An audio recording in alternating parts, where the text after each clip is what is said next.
हमारा ससुर में सुना ये सखी दोसर जात बन गए प्रमुख है। जात लेवेला त दुख बरे पर जात लेवेला त सुख है। और आगे है इसमें कितना ही है गाना? है लिखा हुआ है गाना तो पूरा लिखा हुआ है लेकिन लिख के रखे कब हुए से हैं। गाना गा रहे हैं आप?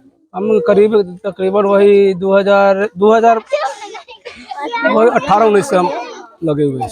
5-7 साल हुआ गाना है। अभी तक रिलीज हुआ है जो मार्केट में चल रहा हो? हाँ रिलीज है तो रॉफ सॉन्ग है, रॉफ सॉन्ग कोई है ऐसा गाना लेकिन जो एक भी गा मार्केट सकते हैं। जो मार्केट भक्ति में गाना भी है बहुत, मतलब रॉफ सॉन्ग अभी तो भोजपुरी में रॉफ सॉन्ग का जानते हैं जमाना ही है। बताइए का गाना हो जो अभी दुर्गा पूजा आ रही है उसको?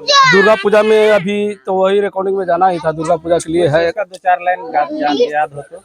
निमिये के गछिया ये मैया डालली फूल माला आउरी कोनो गछिया काहे न रउरा सुहाला।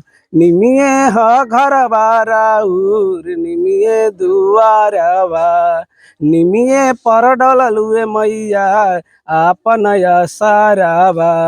बबुआ बेसबो रोज दिन राउर भजन गाला आउरी कोनो गछिया काहे न रउरा सुहाला। ये भी गाना फुल लिखा।